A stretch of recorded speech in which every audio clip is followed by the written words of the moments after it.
Ngithabatha lithuba buye sibandla ngelihle igama likaJesu Kristu. Amen. Happy Sabbath Church.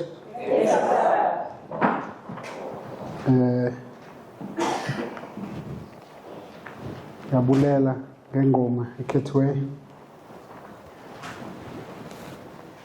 ngenene ukhona umthwalo omsindayo omdala lo wale ndawo ndime kuyo ngoku. Kodwa ke kuba sesilapha mna andifani noLunga. uLunga uthe ukhulele enkonzweni, mna ndifike amazinyo seyi-32. Bekubakho ixesha, ngelaa xesha sasisakhula, emakhaya besisilwa, amakhwenkwe alalali alwe namakhwenkwe alelali ngapha. Ubuthi xa ujonga le flarha yala makhwenkwe uwabona uba noko ondlekile la makhwenkwe nizolwa nawo, amadolo nawo afuna ungevezela ngenxa yokoyika. Kodwa bekuthi kunjalo uvidyongo yamakhwenkwe amadala ihlabela ingoma, ithi yawukuhlabela ingoma noko nezigalo apha kuthi ziqala uqina. Anduzuchitha xesha, zivesi nje zimbini sehlukane, zivesi zimbini sehlukane. Sithatha iBhayibhile zethu sityhila kulaa ncwadi kaMateyu kuchapter 26, sawufunda uverse 63 noverse 64.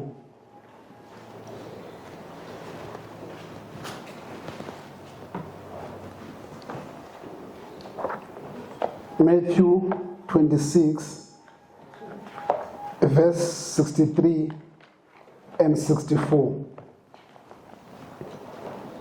Wahlala yena uYesu wathi tu. Waphendula umbingeleli omkhulu wathi kuye, ndikufungisa uThixo ophilileyo, ukuba usixelele ukuba unguye na uKristu, unyana kaThixo. Verse 64. Athi uYesu kuye, uselutshilo nawe. Ke ndithi kuni, emveni koku niyakumbona unyana womntu ehleli ngasekunene kwamandla, esiza esemafini ezulu. Inkosi mayisikele ufunda kwelizilwayo ngokudona phakathi. Amen. Masivulane amehlo sithandaze. Moyengcwele neli lelinye lamazwi akho. Thetha wena Thixo ngokwakho ebantwaneni bakho. Mna Thixo ndingumoni, ndiyinzala kaAdam. Andifanelanga kukuma kule ndawo. Ngwewedwa ke Thixo onegunya nelungelo lokuma kule ndawo. Thabatha ke Thixo ilahle esibingeleleni sakho, ubeke encakameni yolwimi lwam, ukuze ndithethe konke ofuna ukuthetha ebantwaneni bakho. Lo ngumthandazo wam nomnqweno wam ngokude bekunaphakade. Amen.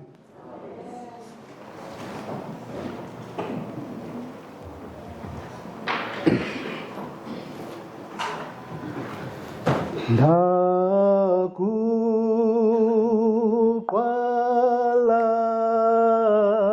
seli cruci ekwathonywe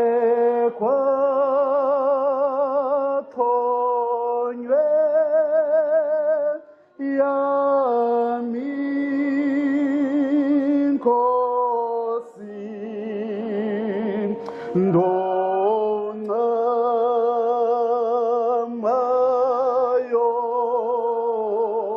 nginzu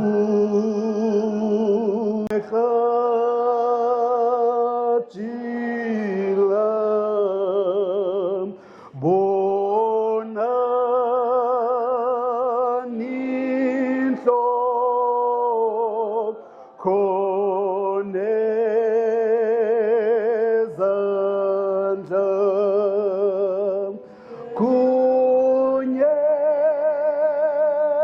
nawo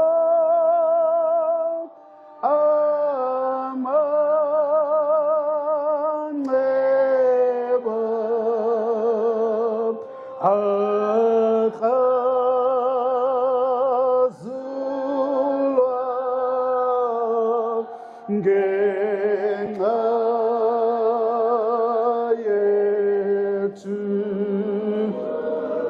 yeka uthando lungaka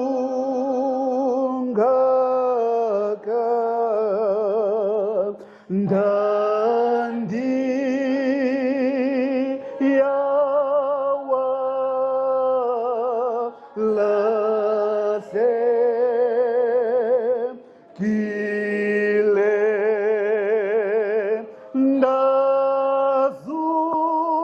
ndazuzu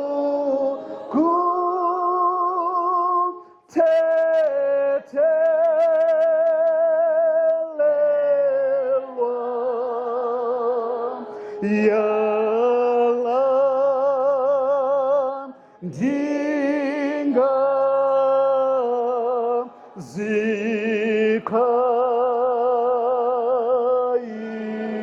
zikhayisi kodwa kube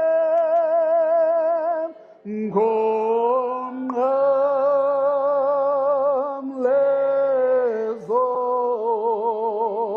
zonke ngebo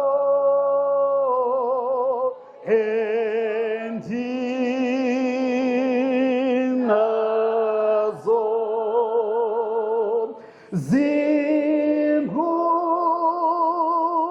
zingunike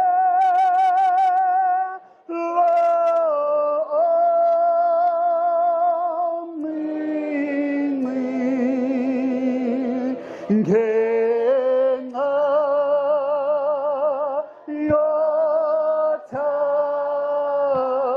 yothando lungaka nandini ikela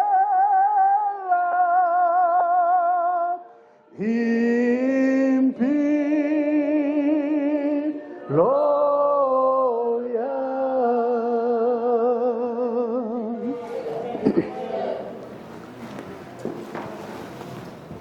Kubanjwa uYesu egadini yaseGetsemane. Kusemveni kokuba ethandazile nabafundi bakhe. Bezizihlandlo zintathu ecenga abafundi bakhe ukuba mabalinde bathandaze. Kufika la madoda aphuma kwindlu yabapristi. Afika abamba uYesu umdala wam. Ngeli xesha abamba uYesu, kudala bekhangela indlela yokumbamba, abakufumani indlela yokumbamba. De bafumana iqhinga lokuba mabahambe bayobribe uYuda ukuze akwazi ukubabambisa uYesu. Ngeli xesha uYesu uphuma endlwini bagqiba ukuvudisa isidlo baya entabeni yeminqumo. uJudas akekho phakathi kwabo. Uyafika uhamba nalamadoda azobamba uYesu. Ebebanike ithip yokuba endithe ndamanga niyazi ukuba nguye. Le nto ithetha ukuthi kulamadoda azobamba uYesu, abanye babo abamazi nomazi uYesu. Bave nje izinto ezithethwa ngaye esitratweni abamazi nomasi. Mhlawumbi abanye bethu bakhe bahotspotwa nge-hatred abangazaziyo. Uzibona uzondwa ngumntu ungamazi nomazi kanti uhotspotile. Uthi xa ethetha uJudas uthe ndimangileyo niyazi uba nguye. Ndithi xa ithetha iBhayibhile uthi bambamba uYesu. Ngeli xesha bambambayo uYesu abafundi bakhe boyika kakhulu. Badana nokudana abafundi bakhe kuba bebemazi uYesu engumphathi wabo. Bebemazi uYesu eyinkosi yabo kodwa ngeli thuba bambona uYesu eziyekelela kubabambisi bakhe.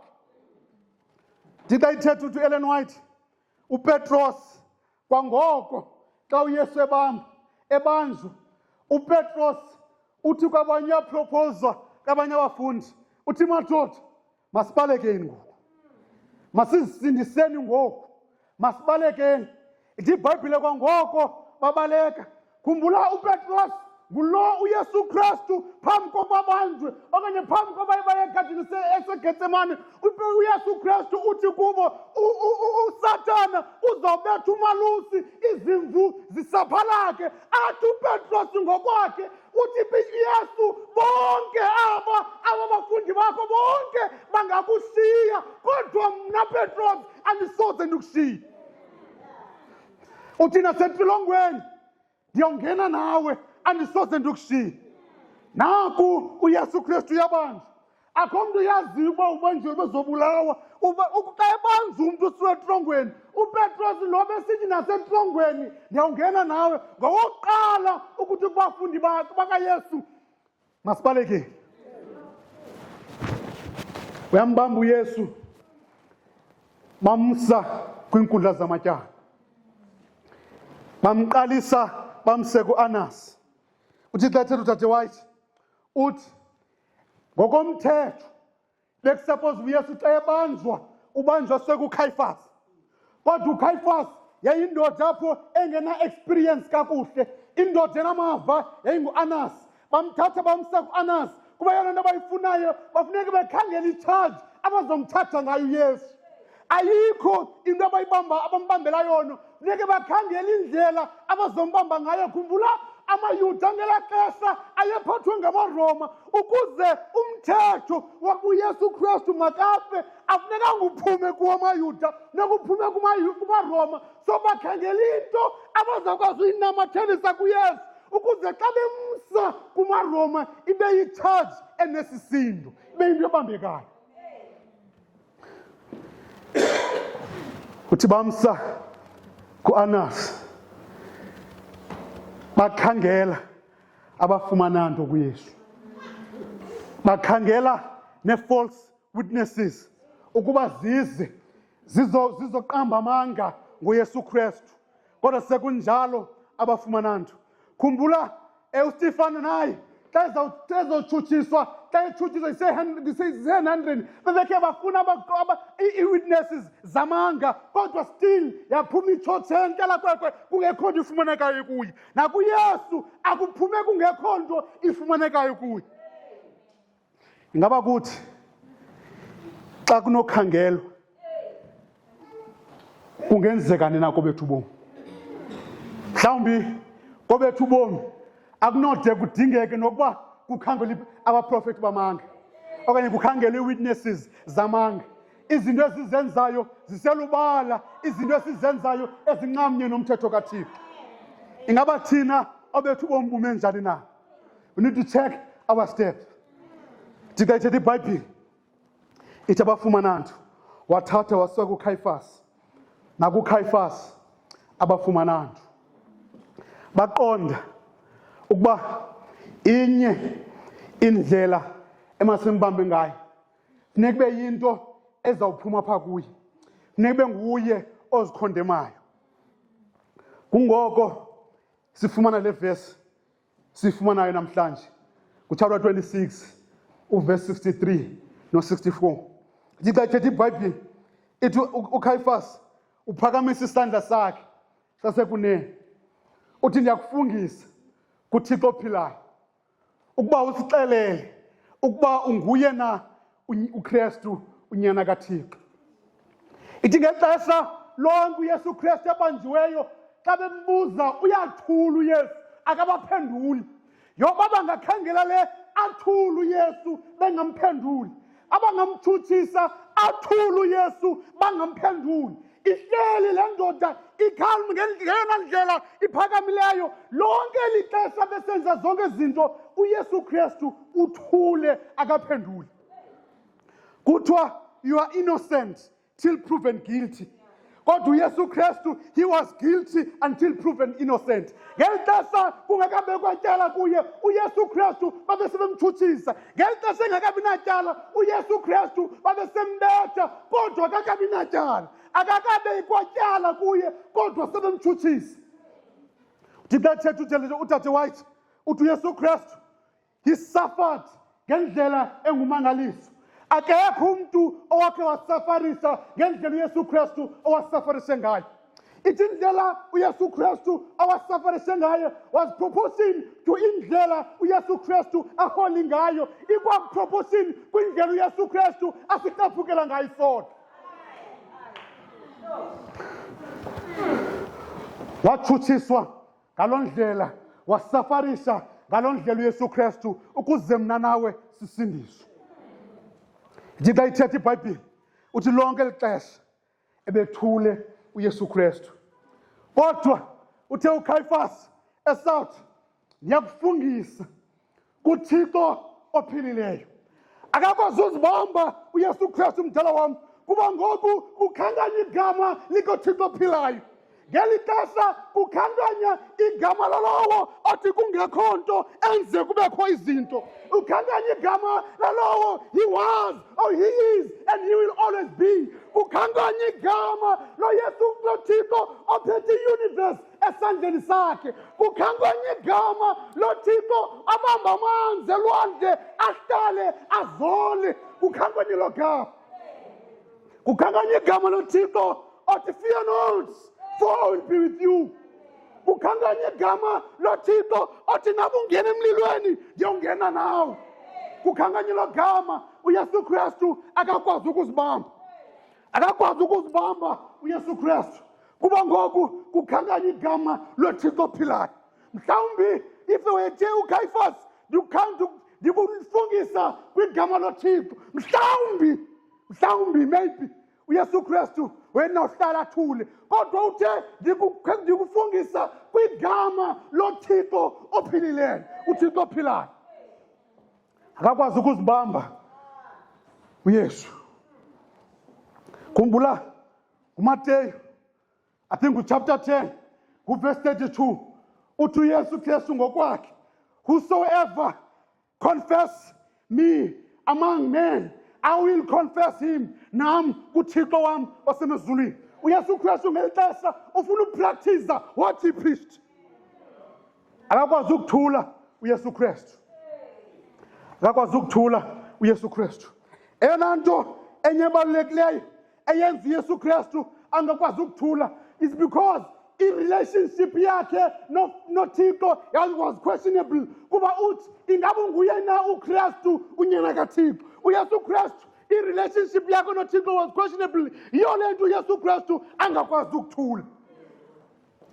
Uthi nawe sowutshile. Emveni koko athi uyabona emveni kwezinto nizambona unyana womntu esehla engesekunene kwamandla, esehla esemazulwini, eselifini lezulu. Ngeli xesha uYesu Kristu uthi okwangoku nini ijudges, okwangoku nini abanegunya, okwangoku nini ababonakala ngathi banamandla.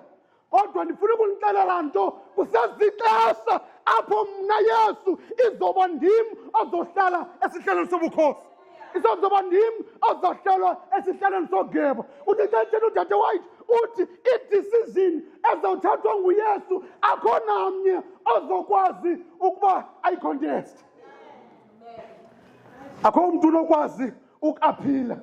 Kwaza ngoku inkundla xa sibe kwityala uyakwazi ukuyo aphila kodwa ngaloo mini no one will be able to appeal.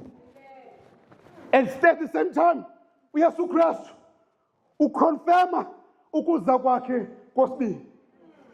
Ukonfirma ukuza kwakhe kwesibili. Kuthi ngenene bakwazi ukuyifumana into abazombamba ngayo uYesu Kristu. Kuthi uYohane noPetros ngelo thuba bamlandela uYesu. Bamlandela at a distance. Bamlandela uYesu Kristu ngelixesha esiwe ezikhundleni zamatyala.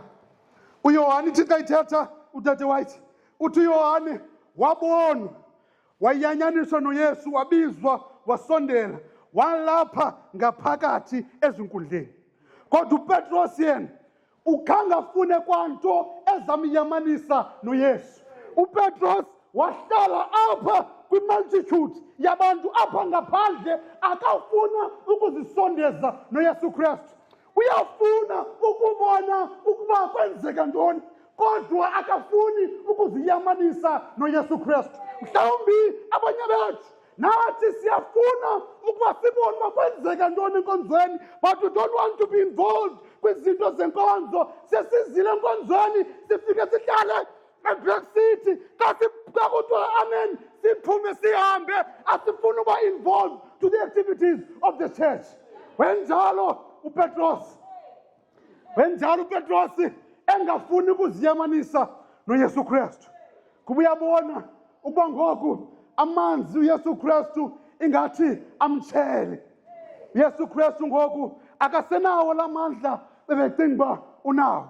Badana xa bembona uYesu Kristu eziyekelela etshutshiswa ngale ndlela.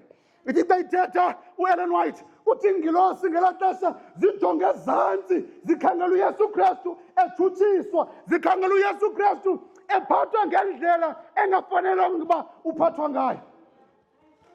Zikhangele their commander ephathwa dlakadlaka. They were ready. I want to assure you, they were ready. They were ready ukuhamba ukuyomhlangula. They were waiting for that command. God uYesu Kristu wazola uYesu Kristu akayinika leyo command. Zambukela icommand yazo ichuchiswa icreation ichuchisa icreate. Zabukela ingilosi. Ithi kayithetha iBhayibhile ithi uPetros kusenjalo esazifihle kunjalo kwakho umuntu ombonayo uthi nokubithi izinto ziyafana wena ungomnye wabo. Noba sekuthiwa into ziyafana wena ungomnye wabo. Kuthiwa waphika uPetros wamanga emlenze omnye esithi andimazi lo mntu. Remember baThixo othandekayo uPetros ngulo ebegqibothi kwiiyure ezidlulileyo, not in izolo mdala wam, not in the last week, not in the last month, kwiiyure just few hours away. Ngulo besithi mna Yesu ndiyawungena nawe etolongweni. Kodwa ngoku uthi andimazi lo mntu. Thixo bethetha kuthi jonga nendlela le uthetha ngayo uthetha njengomnye wabo. maKristu kunendlela mdala wam efuneka sithethe ngayo singamaKristu. AmaKristu awathethi njena kanjani bathi xa bemthethe bathi nendlela le athetha ngayo. uPetros wade wathukisela, nokuthukisela kwakhe kuyabonakala ukuba kukuthukisela komKristu oku. Kukuthukisela komKristu. Wamphika uYesu isihlandlo sazintathu ndithi mphika okwesithathu sephuma ebaleke amehlo akhe angqamana amehlo kaYesu wamjonga uYesu enosizi thi iBhayibhile kwangoko kweqatha engqondweni yakhe waphuma wabaleka wazibona kwakhona eyowa kwigadi yaseGetsemane. Kulapho kwafika kwadlala ikhasethi lento zonke ebesenzeka few hours away. Wakhumbula uYesu Kristu esethi Simon Peter bungenokulinda nokuba yiyure eyodwa na. Wakhumbula uYesu esithi hlalani apha nilinde nithandaze.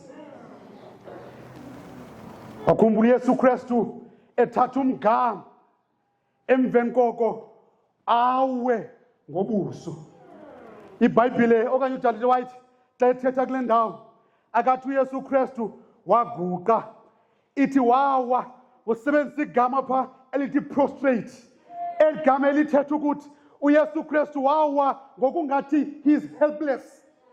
uYesu Kristu okwazi umnikeza ithemba kwabangenathemba. uYesu Kristu okwazi ukuphilisa abangaphilanga kodwa wabonakala ngathi uhelpless.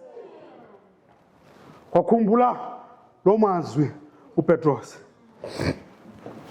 ndikayithetha iBhayibhile ngoluhlwangathela ibali bamthatha uYesu bamkhuphela ngaphandle sebemthwalise nesithaba sameva behlekisa ngaye besithi inkosi yamaJuda. Lo uthi uyinkosi yamaJuda bamthwalisa isithaba sameva bambeka umnqamlezo bamkhupha ngaphandle.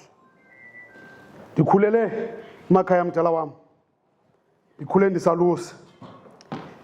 Bekubakho ixesha xa sibopha inkomo okanye xa sikukho inkomo iinkabi ezifuna ukuqheliswa sizithathe ezinkabi sizifake edyokweni sihambe nazo siyotsala inkuni ehlathini. Kubekho ixesha apho uthatha inkuni, iflarha yakho yenkuni ibe ninzi, ubophe inkomo zihakishe zifuneke zitsale lo mthwalo. Khumbula ezi nkomo ziyaqala isengamatholana nje asakhulayo. Ngamanye amaxesha zoyiswe kulo mthwalo, zoyiswe mhlawumbi nelanga selitshona. Siqonda ukuba into emasiyenze masizikhulule ezi nkomo siwushiya apha lo mthwalo, sigoduke siyokhangela iinkabi ezindala, iinkabi eziqheleneyo nomthwalo. Sike sizikhulule ezi nkabi, sivuke ekuseni sibophe oojamluthi abaqheleleyo nomthwalo, bahambe bayolanda lo mthwalo ngaphandle. Xa sigqiba basibophe ezi zindala azitsali mthwalo kwalapha phakathi, ziyolanda laa mthwalo bezusiye ngaphandle. Kwakunyanzelekile ukuba uYesu Kristu aphume ngaphandle eJerusalem ayobethelelwa ngaphandle kweJerusalem. Khumbula egadini yase-Edeni uAdam noEva emveni kokuba benile bakhuthelwe ngaphandle kwe-Edeni. Kwakunyanzelekile ukuba the second Adam ahambe ayolanda uAdam kule ndawo aphelele kuyo. Kwakunyanzelekile ukuba uYesu Kristu afele ngaphandle kweJerusalem.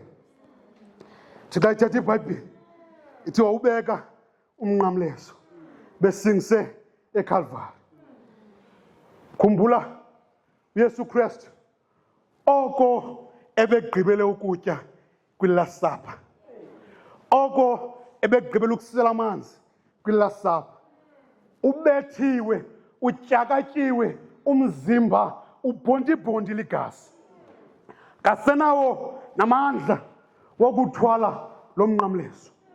Umane siwa endleleni abona khangela umuntu ozamncedisa. Khumbula ngamayuda la akunekange azisondeze nehlazo kuba umnqamlezo lihlazo and kwaye iiyure zesabatha zazezisondele kwaye nepasika seyisondele. Bengafuni mntu ozokwazi, kangekho mntu ozawuthwala lo mnqamlezo. Kuthi besakhangele njalo ngelingeni babona uSimoni bawunika yena wawuthwala lo mnqamlezo.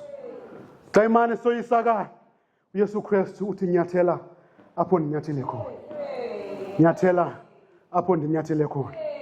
Ndakhumbula imbongi yangapha kwalasekoloni xa iphuma kwityala lamawele. Mdala wam kukho ibali ikosithiwa lityala lamawele.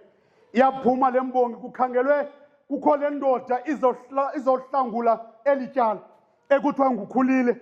Iyayibonga le mbongi ithi zungoyiki ukunyathela ameva kuba mna sendiwanyathela abuna. Ameva ubuhlungu bameva noba singawanyathela uYesu Kristu sewanyathele abuna awasenabuhlungu. Singoyiki ukunyathela ameva uYesu Kristu sewanyathela abuna. Kuzo zonke ingxaki esingena kuzo uYesu Kristu sezithomalalisile ubuhlungu namandla ezo ngxaki.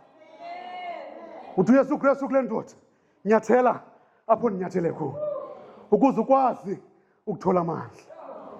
Bahamba beya eKalvari. Ngeli xesha besendleleni eye eKalvari uYesu Kristu ubona intombi zaseYerusalem zimjonga zibe nosizi zilile.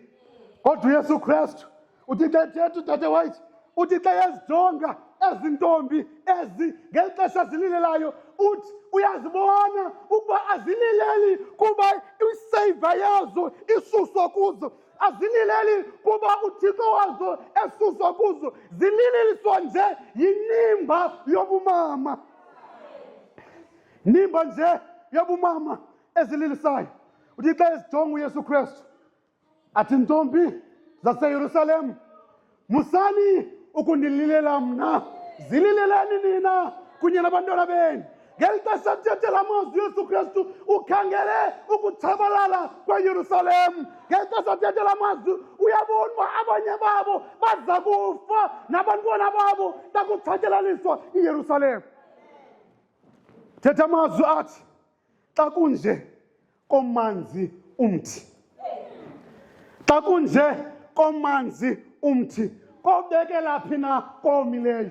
Ukuba aba bantu bayakwazi ukuyenza kule nto kum mna ndinguThixo, bayakwazi ukwenza kule nto kum mna ndingumdali, kobekela phi kununi. Uthi musani ukunililela, zilileleni nina nabantwana benu.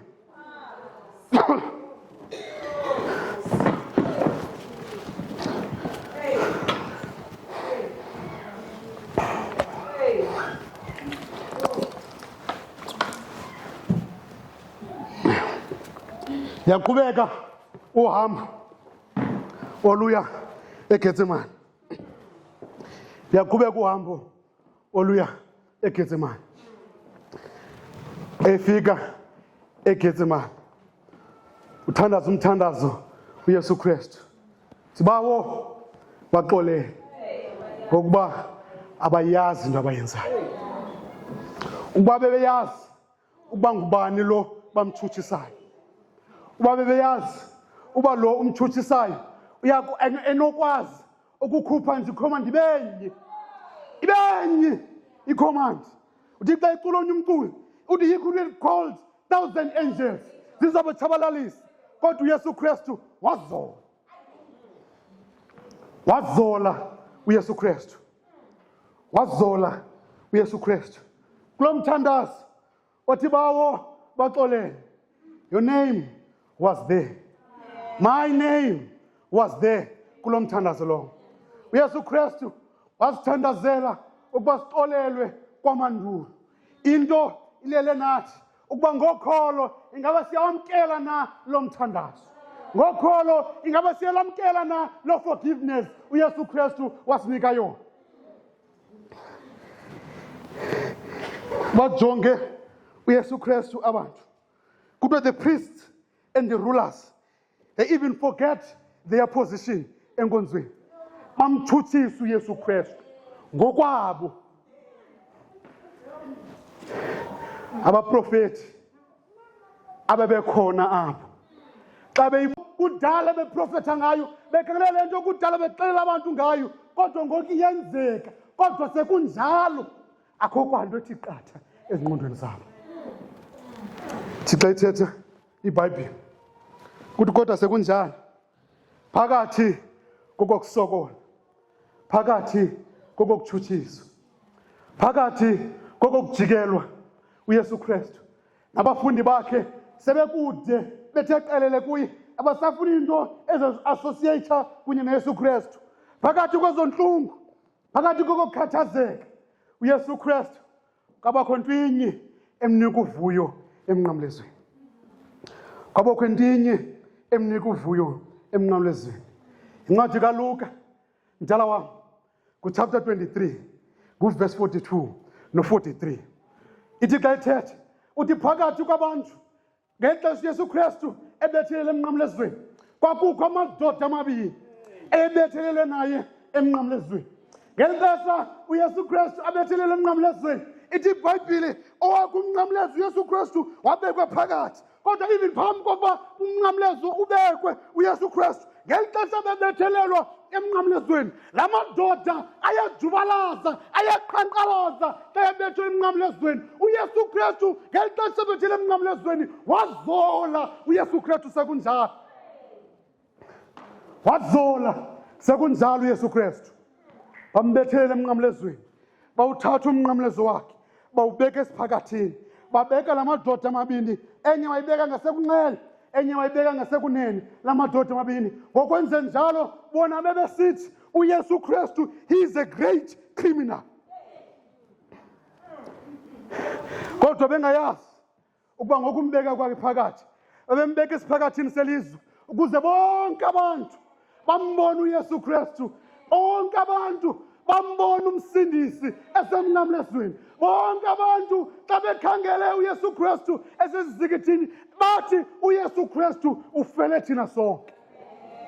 Ebengazi ithi xa ithetha le ndoda yosibini elinye ibanjwa eli lithi ukuba unguye uYesu Kristu unyana kaThixo zisindise nathi usisindise. Wathula uYesu Kristu nangoku. uYesu Kristu akakwazanga uthula mdala wam xa elinye ibhada elilosibini libuza umbuzo, awumoyiki na wena uThixo? Awumoyiki na wena uThixo? Kuba le ndoda le ilapha ibethelele emnqamlezweni nje akho nto yenzileyo. Mna nawe silapha ngokwemisebenzi yethu. Mna nawe silapha ngokwemisebenzi yethu.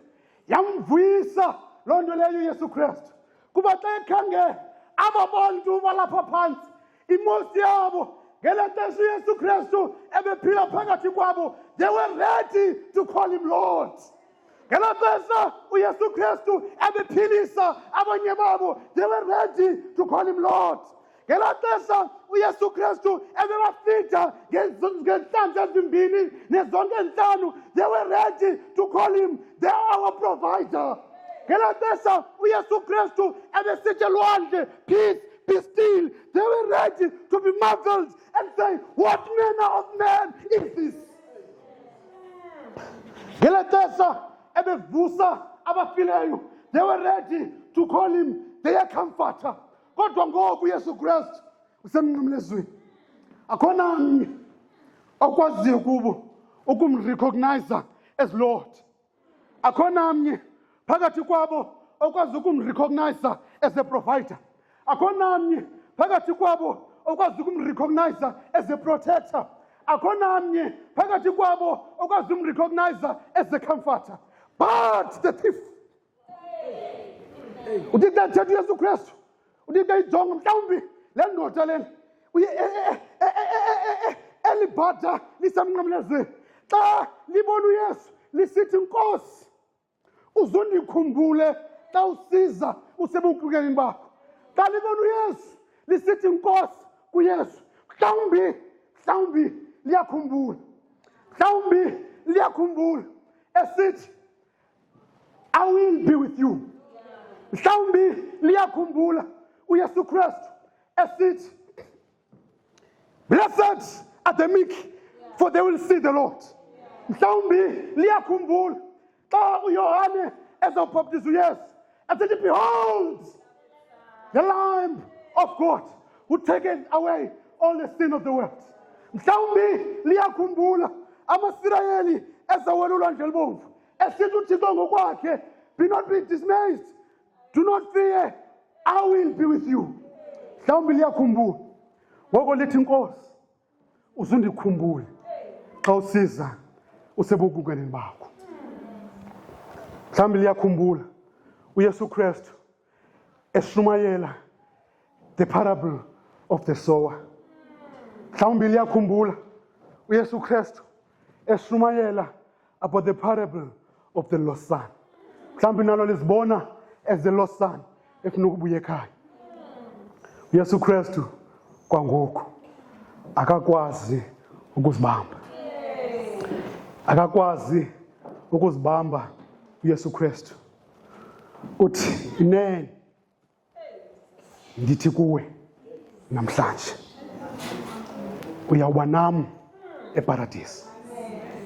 Inene ndithi kuwe namhlanje uyawuba nam eparadise. Akathi uYesu Kristu ndithi kuwe namhlanje uyokuba nam eparadise. Uthi inene ndithi kuwe namhlanje uyokuba nam eparadise. The promise and the confession and the assurance is given today.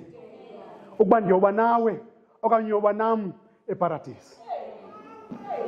Yesu Kristu zangakwazi ukuthula. Thi iBhayibhile xa ithetha ukushwankathela ibali uthi uYesu Kristu uthi it is finished. It is finished.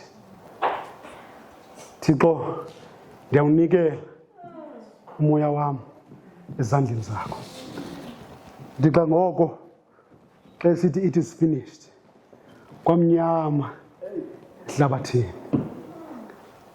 kwaqhekeza indudu kwamnyama ehlabathini. Umpriest obesetempileni ephethe ibhozo, a knife, he was ready to give a sacrifice. Kodwa emveni kolo mazwi sancancazela isandla lawe lo bhozo. Yakhululeka imvu ebekuzonikelwa ngayo. But the real one is at the cross. The real one is at the cross. Akusekho sidingo sale kuba ikhona esemnqamlezweni. Kwenze njalo uYesu Kristu. Khoji ndikhula ndisalusa mntakwethu. Ndikhula ndiselusa ekhaya besinenkomo, sinegusha, sinebhokhwe, sinazo zonke izinto ezifuyiweyo. Besizehlulelana njengamakhwenkwe ukuba wena uzokolusa inkomo, wena uzokolusa ibhokhwe, wena uzokolusa igusha, wena uzokolusa amahashe. Mna bendithanda kakhulu ukwelusa igusha. Bendizithanda mdala wami igusha, bedide ndiyazi negeology yale gusha ukuba le gusha izalwa leni, izale leni, izale lena, indlela ebendizithanda ngayo. Kwekubakho ixesha ndithi ndiselusile kubekho igusha mdala wami ezalela izale lenze. Izale legusha nelanga selitshona. Ndiqonda ukuba inye into funeka egodukiwe ngoku. Uba ke wakhe welusa uyawuyazi ukuba xa kubhitywa uzalwa itakane alikwazi kakuhle ukuhamba ngemilenze yayo. Amadolo lawawo asangevezela awakaqini kakuhle, alikwazi ukuhamba kakuhle. Ndibona ukuba andizukwazi uba ndiqhubane neli takane, liyatshona ilanga kukude ekhaya. Ndiqonda uba mandilithathe eli takane ndilibambe ngezandla ndihambe ndigodukwe na, ndilithathe ndilibambe elitakane, ndilibonise unina alandele, ndigoduke na. Kukude ekhaya ukusuka endleleni, zidinwe mdala wami ingalo, ndilibambe kanje itakane, ndiqonda ingalo zidiniwe, ndilithathe elitakane, ndilifake phansi kwekhwapha, ndigoduke na. Kwenzeka ngale mini ndalifaka phansi kwekhwapha elitakane, ndagoduka nalo, ndayofika ebuhlanti. Ndafika ebuhlanti ndalibeka phansi, ndalisondeza kunina wabo, alijonga unina. Ndi-expect uba unina uzolincancisa. Asuke unina angafuni ukulincancisa, aliduzule, alikhabe liyowa phakude. Iliphathe kabuhlungu le nto. Ndihambe ndiye kutamkhulu, ndithi tamkhulu, khona ingxaki. Tamkhulu, khona ingxaki. Kukho igusha ezizalele endle. Izale tamkhulu ngeli xesha ilanga selizawutshona. Athi utamkhulu, ke ngoku mzukulwana, yintoni ingxaki? Ndithi tamkhulu, umama weletakane akafuni ukulincancisa. Abuza umbuzo bemnye utamkhulu, mzukulwana, eli takane lifike njani apha ekhaya? Ndithi tamkhulu, bendidiniwe, ilanga beselitshona, ndifike ndilibambe ngezandla, iingalo zadinwa, ndalifaka phantsi kwekhwapha. Athi utamkhulu, nantsoke ingxaki. Khumbula ikweko yasemakhaya ekuthi xa kuvalwe izikolo kuvalwe namanzi.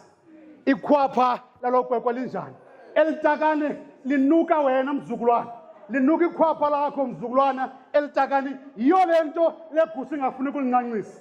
Ndithi tamkhulu, ngoku sayithini le nto? Kube ngoku eli takane lizawufa. Athi utamkhulu, suba nakuqala izane payinti endlini, usenge apha kunina lo walo, usengumthubi apha kunina walo. Ugqiba kwakho uliqabe elitakane ngalo mthubi kanina, uliqabe ngakhulu apha phezu komsila. Kuba igusha xa ifuna ukwazi umntwana wayo iyazinifa, ilijoje apha phezu komsila. Xa iligqiba ulijoja phezu komsila, ulibone lipitsho lizumsila lincanca, uthi liqabe mzukulwane, waliqabe elitakane lancanca. Ndandisakhula ndingakayazi nokuba yintoni into ekuthiwa yisabatha, ndingakayazi nokuba kukuthini ukukhonza ngomgqibelo. Mna ndiye ecaweni, utamkhulu eligosa lesewisile, ndiye ecaweni ukuphela xa kuzoxhelwa, kuba ifuneke kuphume igusha apha ekhaya iyodala into endisayo, kuyotya inyama yegusha ezi kudala ndizelusa. Kodwa ndithe ndakudibana levangeli, xa kuthi qatha elo bali ndakhumbula ukuba uSathane ngenxa yesono usifake phantsi kwekhwapha lakhe, sanuka ivumba lesono. Uye uThixo akakwazi nokusijonga kuba uThixo usithiyile isono, akakwazi nokusijonga uThixo kuba sinuka ivumba lesono. Kodwa masimbulele iKalvari, masimbulele uYesu Kristu ngomnqamlezo, masimbulele uYesu Kristu ngegazi elaphalalayo, kube lo gazi liyakwazi ukusihlamba kuko konke ukungcola kwesono. Oh, I thank God for the cross. I thank God for Calvary. I thank God for Jesus. For ibeni ngenguye uYesu Kristu, mhlawumbi I will be a D4C namhlanje. Uba ibingenguye umnqamlezo, mhlawumbi ngeliselincila namhlanje. Uba ibingenguye uYesu Kristu, mhlawumbi ngendingashumeli kule ndawo namhlanje. I thank God for Calvary. I thank God for the cross. I thank God for Jesus. Amen. Hallelujah.